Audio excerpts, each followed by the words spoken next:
Bienvenidos, un abrazo a esto que es Transición. Estamos con un tema realmente impresionante que tiene que ver con ir más allá del dogma, donde vamos a tocar una temática clave que tiene que ver con el juicio y la inocencia. Vamos a hablar de algo que tiene como base una mala interpretación. Se ha interpretado mal el concepto y necesitamos trabajar profundamente en ello, donde entendemos una palabra clave que es la palabra inocencia. El propio Jesús dijo que de los niños está compuesto el reino de los cielos, que nosotros los grandes nos debíamos volver como uno de ellos. Pero la pregunta es, ¿quién mide la inocencia? ¿Desde dónde? ¿Cuál es el parámetro para medir la pureza en la vida de alguien? Jesús dijo que para los puros todo es puro. Cuando nosotros analizamos el contexto de la Biblia, vamos a ser medidos o pesados de acuerdo al estado de nuestra conciencia. Pero la pregunta es, ¿hay alguien en la tierra? ¿Hay algún ser humano delegado? ¿Alguna forma de sacerdocio? ¿Algún encargado religioso puesto por el propio Creador para que pueda evaluar, medir esto en la vida de un ser humano? Eso es lo que vamos a desmontar en el día de hoy. Por eso te invito a que seas parte de Patreon, a que te suscribas en nuestra plataforma, a que te sumes a esta gran comunidad para que podamos crecer juntos. Hay muchas cosas para nosotros, para crecer, para evolucionar y demás, así que te invito a que seas parte. Quiero mostrarte algo que creo que es muy, pero muy importante que lo podamos entender hoy día, ¿no? Que tiene que ver con un mito que nunca nadie se atreve a cuestionarlo, pero que siempre ha estado ahí verdaderamente y es algo que necesitamos tocarlo porque involucra algo tan importante como la salvación. Involucra el destino profético de cada uno de nosotros basados en lo que hizo Cristo en la cruz del Calvario y necesitamos nosotros entender de qué se trata, en qué consiste verdaderamente todo esto. Vamos a analizarlo juntos para que lo podamos entender. Cuando nosotros analizamos el contexto de la Escritura, nos damos cuenta de que es fundamental el estado de conciencia para poder entrar o tener acceso verdaderamente al reino. Y esto necesitamos entender cómo se trata o de qué o cómo funciona, ya que ese estado de inocencia es un estado con el que todos nosotros los seres humanos nacemos. Y es importante que entendamos de que es probable, porque vivimos en una dimensión de posibilidades, de que no todo el mundo lo haya perdido. Y acá es donde nosotros necesitamos entender de que todo está en las manos del Creador. De que en esta dimensión, de que nos han delegado muchas cosas en la tierra, pero que en esta dimensión no nos ha sido delegada esa autoridad para nosotros filtrar quién pueda ingresar en esa dimensión, como es el de la plenitud o el de la salvación o el destino profético, como ustedes le quieran llamar. Mucha gente cree que tiene la autoridad para hacerlo, para decir que fulano puede, que mengano no debería, que fulano no entró, que mengano sí logró entrar. Y esto es importante porque no creo que haya verdaderamente una delegación en la tierra que tenga que ver o tenga la posibilidad de juzgar esto. A la verdad nos dieron autoridad, nos dieron dominio, nos han dado la capacidad de sojuzgar todas las cosas, pero nunca se nos ha dado esa posibilidad sobre la vida de otros seres humanos. Y ahí es donde estamos de alguna forma equivocados. Cuando nosotros miramos la tierra, nos damos cuenta que el hombre justamente quiere sojuzgar y señorear aquello y dominar aquello que no se le ha permitido. Podríamos decir que la humanidad es casi como el árbol del conocimiento, ¿no? Aquello único que no se podía tocar es aquello justamente que queremos o sobre aquello que queremos ejercer el control. No ejercemos el control o hemos perdido el control absolutamente sobre todo. Hemos perdido el control sobre nuestras emociones, hemos perdido el control sobre nuestro potencial, hemos perdido el control sobre nuestros pensamientos, hemos perdido el control sobre nuestra memoria ancestral, hemos perdido el control sobre los misterios, hemos perdido el control sobre el conocimiento, sobre todo aquello que de verdad nos habían entregado, hemos perdido el control. Pero no estamos en la búsqueda de recuperarlo, sino que estamos en la profunda necesidad de controlar gente. Y ahí es donde viene la problemática. Por eso necesitamos entender esto dentro de transición. Quiero ayudarte a transicionar del dogma y del mito, que podamos transicionar a la vida, que podamos entender este misterio, porque este misterio nos va a ayudar a ejercer nuestro propósito de una forma liberada, de una forma más eficaz, de una forma más pura, más sana. Y necesitamos entender cómo funciona. Déjenme que se los cuente para que podamos entender el concepto. Cuando nosotros analizamos la escritura nos damos cuenta de que esta cuestión de inocencia o de pureza no tiene que ver con la edad. Muy importante. Job capítulo 31, verso 1 al 4, es muy importante entender esto, ¿no? Que habla habla de algo que es interno, que tiene que ver con una armonía, con un equilibrio, con una especie, sí, de liberación de pensamientos, de intencionalidades. Y esto es muy, muy clave, quédense con esa palabra, intención, ya que esa palabra tiene una especie de conexión muy estrecha con la palabra espíritu. Y luego en el libro de Proverbios 20:11 comienza como a desmontarse la idea del vencimiento que tiene la inocencia en la vida del hombre, porque nosotros creemos, y lo hemos pensado desde nuestra posición negativa como observadores, de que la inocencia se pierde sí o sí. Pero cuando nosotros miramos la Biblia como Proverbios capítulo 20, verso 11, o por lo menos lo que la Biblia denomina como inocencia, es probable que no se pierda. Por ejemplo, Proverbios 20:11 dice, aún el muchacho es conocido por sus hechos, si su conducta es pura y recta. Entonces, fíjense por un momento, pura y recta. O sea, no perdió necesariamente la pureza. Y esto es importante que nosotros lo entendamos. ¿Por qué es importante? Porque esto es uno de los parámetros que usa el Creador, y solo Él lo puede usar, para medir de alguna manera el compromiso, para medir la pureza, la inocencia, la conciencia que habilita al hombre para pasar a la próxima instancia. Pero esto lo hace exclusivamente el Creador. Esto no lo podemos hacer ninguno de nosotros.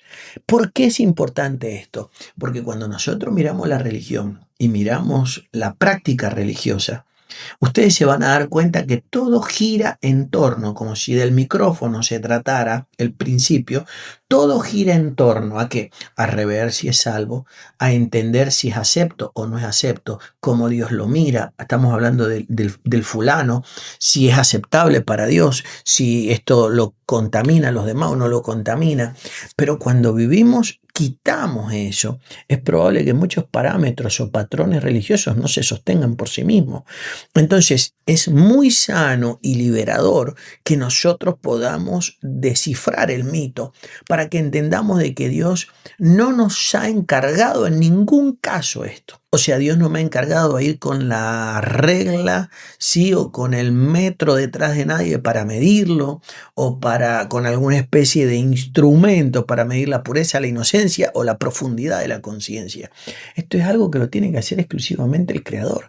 Entonces, ¿qué hacemos nosotros? Enseñemos a guardar la pureza, enseñemos a conservar la inocencia, enseñemos a cultivar la conciencia. Claro que son las cosas por las cuales cada uno y de manera individual. Y si vemos a alguien que según mis ojos, según mi perspectiva, no está haciendo lo más adecuado con cada una de esos tres parámetros, no es mi trabajo. No he sido llamado a involucrarme en eso yo, a interferir en el libre albedrío de nadie, nos guste o no nos guste. Y voy a decirte una cosa, tengo argumentos escriturales profundos para mostrarte que probablemente uno de los sentidos, uno de las raíces de la insatisfacción, de la amargura, del sufrimiento, de la incomprensión, del fuera de lugar, del descolocamiento, del no poder entender verdaderamente cuál es mi función en el servicio a Dios, tenga que ver con el desenfoque del que estamos hablando. Porque Jesús dijo algo, que yo no me enfocara en la paja del ojo de mi hermano, sino yo iba a tener que trabajar con la viga que estaba en el mío. Y esto es muy importante, porque un objeto, una paja en el ojo, una pestaña, un grano de arena, una mota de polvo, llámele como usted quiera, en el ojo, todos hemos estado expuestos a lo largo de la vida, pero no todos hemos estado expuestos a una viga. Cualquier cosa en el ojo no te deshabilita en ningún caso, pero una viga te deja fuera de juego. Entonces Jesús estaba diciendo en el momento, déjenme que lo pueda parafrasear y que le pueda dar un significado sencillo, incluso casi vulgar, permítamelo. En el momento que te enfocas en la mota de arena que está en el ojo de un tercero, en ese momento, que por supuesto él sigue viviendo, en ese momento dejas de vivir. ¿Por qué? Porque ya estamos hablando de una viga en tu ojo. Y esto es muy importante poder tenerlo claro. Entonces, necesito trabajar conmigo mismo y poder entender cómo funciona la conciencia, cómo funciona de alguna manera la inocencia y la pureza en la vida de nosotros. La Biblia es clara al respecto. Tengo que volverme como un niño para poder volver a entrar en el reino, pero no necesariamente, y tiene que ver con la maldad, pero no necesariamente la perdí en algún momento. Ahora, esto me muestra de que el espectro, el ámbito, la cosmovisión de la salvación es mucho más amplia de lo que nosotros nos imaginábamos.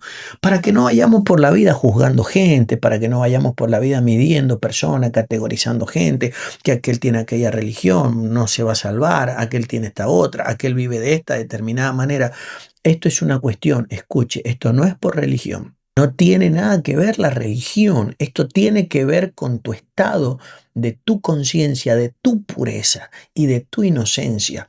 No lo podemos entender cuando la Biblia es clara, cuando nosotros entendemos de que los niños que mueren en estado de niñez y de infancia, o sea, de pureza y de inocencia, no atraviesan un juicio, no son juzgados como tal. Entonces, si eso es así, ¿en qué momento hay una edad escrita, delegada, hay una edad absolutamente imprescindible en la que se pierde esa pureza y esa inocencia? No la hay. De hecho, creo profundamente que hay gente que nunca perdió la inocencia, que hay gente que nunca perdió la pureza y están entre medio de nosotros. Y cuando nosotros leemos la Biblia dice algo muy tremendo. La Biblia la vas a interpretar según el estado de nuestro corazón. ¿Qué interpretó la religión? De que todos están perdidos. Pero cuando nosotros leemos la Biblia menciona un misterio al respecto porque dice lo siguiente, que la sangre de Jesús no fue derramada por todos, que fue derramada por muchos. ¿Qué es lo que dice la religión cuando entiende que la sangre de Jesús fue derramada por muchos? Entiende que no fue por todos porque hay una parte que son irremediablemente irrecuperables. Claro, porque juzgan por su corazón, pero no tiene que ver con eso. Tiene que ver con que algunos no necesitan esa sangre, porque Jesús dijo algo muy importante, que Él no vino a los sanos, Él vino a los que tenían necesidad de enfermos, que es mi caso. En ningún caso te estoy diciendo de que yo soy inocente y en ningún caso te estoy diciendo que yo no lo necesito, pero sí te estoy diciendo para que bajes la guardia, para que dejes de mirar a los costados, para que dejes de medir seres humanos y de categorizar gente. Sí te estoy diciendo que es probable, muy probable, altamente probable que hay una facción de la humanidad muy grande que no lo necesite. No te extrañe que los niveles de conocimiento en la salvación se hayan incrementado en la medida que se han incrementado la maldad. Cuando miramos otras culturas y miramos nuestros antepasados, los niveles de conocimiento eran muy bajos y uno va a decir, ¿pero por qué? Porque Dios no alcanzó a llegar, llegó tarde a esa civilización. No, porque había mucha gente que no tenía que leer la Biblia para saber que no tenía que mentir. Y hay gente que no tenía que leer la Biblia para saber que no tenía que adulterar o fornicar, que no tenía que drogarse ni emborracharse. Había gente que no tenía que leer la Biblia para saber que no había que hablar de terceros. Por Dios. Pero ahora, en la era donde todo está pervertido, necesitamos grandísimos niveles de revelación para poder de alguna manera encauzar todo esto. Eso es lo que estoy tratando de transmitir. Por eso hablo del mito, el mito del juicio y de la inocencia, porque en la medida que hemos estado avanzando, se ha ido pervirtiendo esto y necesitamos mayores niveles de claridad. Y de ahí, desde esa perspectiva, es de donde la religión los pesa a todos. Déjenme contarles algo muy importante que nos va a ayudar a entender este misterio que de alguna forma es clave.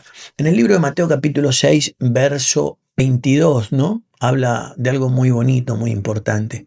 Y tiene que ver con el ojo. Y dice algo muy importante. Si tu ojo es bueno, todo tu cuerpo estará lleno de luz. Si tu ojo es malo, todo tu cuerpo estará lleno de tiniebla. Pero si tu ojo es bueno, no dice si tus ojos, porque no está hablando de los ojos naturales.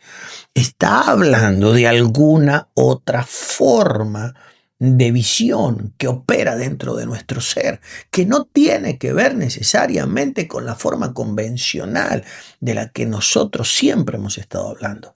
Tiene que ver con una dimensión desconocida, con algo que para muchos puede ser un mito extraño, pero tiene que ver con una forma de visualizar y no imágenes, sino que tiene que ver probablemente con tener especies de paneos, de lecturas del mundo que nos rodea.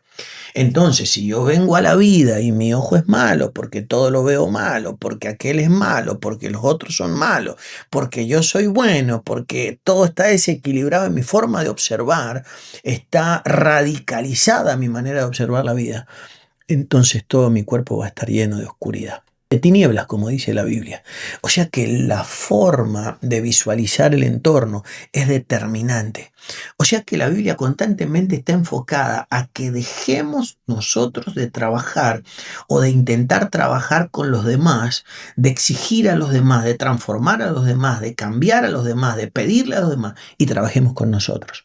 ¿Qué hacemos en el caso de los ministerios? Claro, en el caso de los ministerios trabajamos como en el sacerdocio que Jesús estableció. Por eso Jesús estableció un sacerdocio. Jesús establece un sacerdocio que no es como el sacerdocio según el sacerdocio arónico, porque el sacerdocio arónico estaba lleno de preceptos, de conceptos, de exigencia, de mandamientos, de protocolos, donde de alguna manera, si lo tuviéramos que graficar al sacerdocio, el sacerdote va de atrás y va exigiendo los parámetros a la gente que está por delante. Pero cuando nosotros lo vemos a Jesús, en la práctica, el sacerdocio de Jesús es extraordinario. Él va por delante, y él habló, por eso habló de la oveja. Él va por delante como pastor y la gente viene para atrás. ¿En qué momento de tu liderazgo te devolviste? ¿En qué momento te pusiste a mirar las ovejas en vez de mirar al Salvador? ¿En qué momento tu dirección fue antagónica? ¿En qué momento cambiaste de dirección y pusiste más la mirada en la gente que en Jesús? Eso es lo que te tiene demorado en el desarrollo de tu trabajo. Muchos de ustedes, y déjenme decirles algo que me muestra Dios, muchos de ustedes están sufriendo en el liderazgo. Muchos de ustedes ven casi como una carga, pero Dios me llamó a esto y lo tengo que hacer y no tengo otra salida, porque bien, y está maravilloso tener una carga de amor, pero estás llevando una carga que no te pidieron que llevaras. Vas a voltearte hacia Dios y vas a darle la espalda a la gente. Vas a darle la espalda a la gente en el buen sentido de la palabra. Ya no vas a preparar un mensaje en base a la gente. Ya no vas a tener una motivación fundamentada en la gente. Ahora vas a enfocarte en Él, vas a mirarlo a Él, vas a ver lo que a Él le agrada, cómo Él actuaría, cómo Él funcionaría, cómo Él sobrellevaría las cosas. El gran problema es que en algún momento se cambió la funcionabilidad del oficio y comenzamos a poner más atención en la gente, que le guste a la gente, que la gente me lo acepte, que la gente me siga, que quiero ver resultados en la gente, que la gente se acumule, que la gente se ponga feliz con lo que digo, que la gente me aplauda, porque si la gente no lo acepta, estás equivocado, así no funciona la espiritualidad. Esto es algo absolutamente entre tú y el Creador. Y luego por inercia la gente es atraída a la luz. Cuando la luz está en todo tu cuerpo, la gente es atraída a ti y no vas a tener que convencer a nadie, no vas a tener que movilizar a nadie, no vas a tener que rogarle nada a nadie. La gente va a ser movilizada hacia tu vida. Por eso es tan importante que entendamos este concepto de cómo verdaderamente funciona. Tenemos que transicionar en la forma en la que hacemos las cosas. No hay un ministerio más extraordinario que el ministerio que de verdad le agrada al Creador. Cuando verdaderamente le agradamos al Creador, nosotros no estamos persiguiendo a la gente con la plomada, con la regla, con el nivel, con la balanza para saber el estado de las personas. No, porque ya sabemos que el encargado de la supervisión de la obra, el obispo de nuestra alma, es Él, no yo. Yo soy solamente el divulgador. Yo soy el vocero de Moisés. Yo soy el que de alguna manera el asistente como Josué. Yo soy sencillamente el que le ayuda a llevar la misión adelante en el buen sentido de la palabra, pero yo no soy imprescindible en toda esta labor. Necesitamos recuperar el sentido original. Por eso es importante que transiciones o transicionas o te amargas, sobre todo en los tiempos que vienen, o transicionas o te frustras, porque la gente está en un alto nivel de complejidad. O transicionas o dejarás de ser eficaz un día y terminará extinguiéndose tu llamado. Entonces es importantísimo que transiciones verdaderamente. Déjame que te lo lleve, te lo muestre desde el corazón verdaderamente para que podamos entender esto. Conceptos mal, pero sumamente mal interpretados, que de alguna manera necesitamos entender nosotros en la vida de nosotros en este tiempo. Y tienen que ver con la forma en la que hemos interpretado cosas que no había que interpretarlas de esa manera, pero están mal interpretadas. Voy a mencionarles algunos para que podamos entender cómo de alguna forma funciona. Fíjense en esto, a quienes les remitáis los pecados les serán remitidos y a quienes os se los retengáis les serán retenidos. La religión oficial cristiana universal definió de que tenían autoridad para perdonar pecados. Por eso es que cuando uno se para delante de uno de esos hombres, ellos te dicen tantos Ave María, tantos Padre Nuestro, haz esto o haz lo otro, hijo, ha sido perdonado, porque ellos interpretan una delegación basada en esto del Creador para perdonar. El que tiene que perdonar es Dios. Por favor, cuando se trata de esto, el que tiene que perdonar es verdaderamente Él. Esto es lo realmente importante. Cuando se trata de a nivel personal, yo estoy obligado a perdonar por mi propio crecimiento, bienestar y plenitud, por mi propio perdón con respecto al Creador, porque si no perdono no seré perdonado. Pero cuando se trata de la humanidad, nosotros hemos malinterpretado el papel. Mucha gente cree que ellos son importantes a la hora de decir si Dios lo tiene que perdonar o no lo tiene que perdonar. Yo he orado para que Dios lo perdone, yo he orado para que Dios lo levante, yo he orado para que Él vuelva, yo he orado por momentos que nosotros no tenemos esa autoridad delegada. Pero la Biblia dice que a quienes les remitamos los pecados les serán retenidos y a quienes se los retengamos les serán remitidos. Entonces, ¿está hablando? No, está hablando, escuche esto, está hablando de algo que va a ocurrir en nosotros. Voy a leerlo. A quienes les remitáis los pecados les serán remitidos y a quienes se los retengáis les serán retenidos. Pero ¿dónde se les van a retener? ¿Se les van a retener a ellos verdaderamente? ¿O se van a retener el pecado de ellos en mí? Quiero que comprenda cómo funciona este misterio para que lo entendamos. Y para eso necesitamos entender un poquito de psicología, para comprender cómo funciona esto que la Biblia está mencionando que parece un misterio. Cuando tú cometes un error respecto a mí, y yo soy el observador de tu persona, es muy importante el concepto para yo poder ejercer el sacerdocio que se desarrolla en mí. Lo ideal sería que yo pueda verdaderamente remitirlo a los pecados. Porque si yo los retengo, yo no puedo ejercer la funcionabilidad que tengo que ejercer a tu lado. ¿Por qué? Porque yo tengo un concepto de tu vida equivocado. Tengo un concepto de tu vida no como abogado perdonador, no como el justificador que es el Espíritu Santo, sino que tengo un concepto erróneo de tu persona. Entonces, ¿cuál es el concepto correcto? El hecho de que yo los pueda remitir rápidamente para que no sean retenidos. Pero no retenidos en tu persona, sino retenidos en mí. Cuando yo no los retengo, nuestra relación y nuestra funcionabilidad puede fluir. Voy a explicárselo en la práctica. Cuando tú te ha tocado cruzarte con diferentes personas en el liderazgo, en el servicio, gente que ha pagado muy mal, gente que ha hecho cosas muy negativas, es probable que cuando pase el tiempo, a pesar de las cosas, nunca más esa persona recupere la oportunidad de la confianza. ¿Por qué? Porque no le han sido los pecados remitidos verdaderamente con respecto a tu persona. ¿Por qué puede llegar? ¿Por qué mucha gente busca luego un nuevo liderazgo?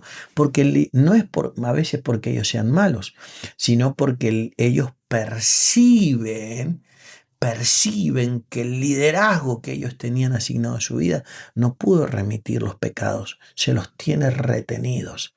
Y no quiere decir que eso vaya a cambiar la relación de él con respecto a Dios, por Dios. ¿Cómo vamos a estar nosotros involucrados en eso personal entre un hombre y Dios? Sino que eso va a afectar profundamente nuestra relación. Voy a darles un ejemplo para que entendamos. La relación del liderazgo con la iglesia es como una relación de matrimonio, es de pacto. Y la Biblia dice algo claro, sobre todo al liderazgo. Le dice que cuando haya algo, no se vayan a la cama o no traten de experimentar algo de intimidad o de reposo. No va a haber reposo si la persona no arregla para que vuestras oraciones no tengan estorbo. Muy importante entender esto. Muy importante cómo funciona la relación. Entonces, cuando se trata de relacionamiento, por eso la Biblia dice cosas como esta. Fíjense lo que dice, cosas importantes, ¿no? Que tienen que ver con todo esto. Entonces, cuando estemos orando, perdonad si tenéis algo contra alguno. Si alguien tiene algo con su hermano y van a coincidir en la ofrenda, deja la ofrenda, va, se arregla con su hermano y vuelve. O sea, está constantemente hablándonos de la responsabilidad que tenemos en la forma en la que manejamos. Pero ¿por qué es tan importante el hecho de retener y de remitir los pecados? Porque eso habla de algo que se aloja en nuestra cabeza. Imagínense por un momento, el pródigo vuelve a la casa, el hermano le sigue reteniendo el pecado. Porque el hermano dice, ¿cómo? Si este ha malgastado, ¿sí?, todos tus bienes con rameras. Esa era la teoría del hermano mayor. Cuando una persona remite los pecados de todo su entorno, es probable que se comience a volver loco. Es probable que comience a fantasear y a inventarse cosas que no existen. Es probable que su imaginación y su creatividad, un don bendito, un sentido extraordinario para poder crear una realidad extraordinaria, comiencen a entrar en dimensiones de fantasía. Y uno dice, ¿pero por qué? Porque están equivocados en la forma en la que observan a los demás. Entonces, con respecto a los demás, los pecados no hay que en ningún caso retenerlos. Hay que remitirlos lo más rápido que se pueda de nuestra vida. Lo que ellos hagan luego es una cuestión que tiene que ver con Dios. Pero incluso a nosotros no nos pone feliz si se equivocan. Porque si nos pone feliz, por eso están las emociones y los sentimientos para certificar verdaderamente nuestras acciones. Si te pone de alguna manera feliz, si te da una sensación de satisfacción que la persona sigue equivocada en el error, entonces quiere decir que todavía le retienes los pecados. Pero cuando tú le has remitido, remitir es hacer borrón y cuenta nueva verdaderamente, es lo que hicieron. No hay ninguna infraestructura pensante en contra de nosotros cuando se trata de la salvación. Déjenme explicarles algo más importante. Fíjense lo que dice Eclesiastés 7:21. Dice, No apliques tu corazón a todas las palabras que dicen. No puedes ir por la vida recepcionando todo lo que los demás piensan, todo lo que los demás opinan, todo lo que los demás incluso suelten sobre tu vida en forma de insulto. No funciona de esa manera. ¿Y por qué estamos hablando de esto? Pues estamos hablando de pureza, de inocencia verdaderamente. Usted se encuentra con un niño, ¿sí? De repente le hace un desaire, niño 4 años, 3 añitos, 5 añitos. Él no entiende lo que pasó. ¿Por qué? Porque no tiene maldad, no notó probablemente en la mayor parte de los casos que le quisieron infringir un desaire, un desprecio, incluso una palabra para agraviarlo. Claro, porque eso hace la inocencia y eso hace la pureza verdaderamente. No estás pensando. Yo me tendría y nos tendríamos que ocupar si nos hemos vuelto tan buenos, tan expertos, tan experimentales en descubrir malas intenciones de la gente, maniobras, movimientos, malignidades de las personas. Deberíamos revisarnos. No vaya a ser que estemos nosotros acumulando algo que no tenemos que acumular y esto te termine amargando la vida. Hay gente de ustedes que naturalmente lo tienen todo, pero hay una insatisfacción. Y esa insatisfacción está conectada con este tema que estamos hablando de ahora. Hay que recuperar la inocencia. Te han hecho demasiado daño y es verdad. Te han afectado y te han influido demasiado los malos. Y no era ese el plan. Por eso Jesús te dice, a quienes les remita los pecados, les serán remitidos. Y a quienes se los retengan, van a ser retenidos. O sea, te vas a quedar con ello verdaderamente. Tienes la capacidad, la autoridad dada por el Creador para que eso definitivamente no pase.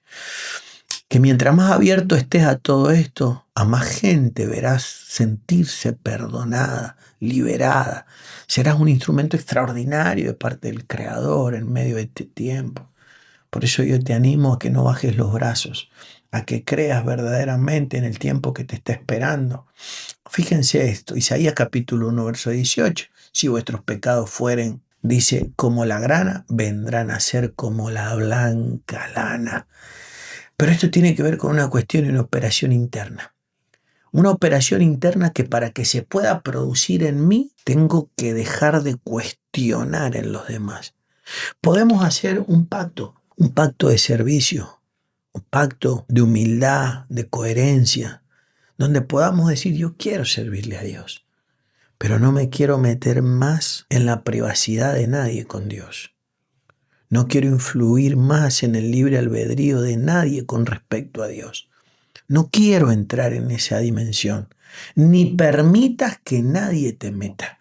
Qué importante que es eso, para que de alguna manera no nos hagamos daño. Primera de Corintios capítulo 4, verso 3, un misterio. Pablo dice claramente que ni siquiera él se juzga a sí mismo. Y acá está el hecho de perdonarse. Acá está uno de los actos de pureza, ¿no? Importante poder entender eso, cómo funcionamos nosotros al respecto. ¿Por qué? Porque es algo que se lo ha dejado al Creador. Y puede parecer soberbio, imagínenselo a Pablo. Pablo no era perfecto, Pablo era un gran hombre de Dios, pero no era perfecto, era como nosotros. Y de repente lo analizamos a Pablo. Acuérdense que la palabra perfecto habla de completo. Esto es importante. Pablo era un hombre completo. Y de repente nosotros lo vemos a Pablo que dice que ni siquiera él se juzga a sí mismo. ¿Qué nos está diciendo Pablo? Pablo nos está diciendo que esa labor se la ha dejado a Dios. Imagínense si le iba a importar que alguien lo juzgara. Pero nosotros vivimos en el mito del juicio. Y eso nos hace sufrir, porque de la misma manera que nosotros enjuiciamos a mucha gente, solamente a veces con el pensamiento, aunque nunca haya salido una palabra de nuestros labios, con la misma severidad nos juzgamos nosotros a nosotros mismos. Y esto es importante que lo trabajemos. Muy importante. Sé que esto puede cambiar tu manera de servir, tu manera de operar, tu manera de funcionar en el reino. Por eso es que necesitamos transicionar. a la inocencia, a la pureza definitiva y a un estado pleno de conciencia que es el que nos habilita para recibir toda la herencia que el Padre tiene para nosotros. Un abrazo grande, bienvenido a esto que es Patreon, a esta transición que nos va a ayudar en las próximas etapas. Gracias por acompañarnos.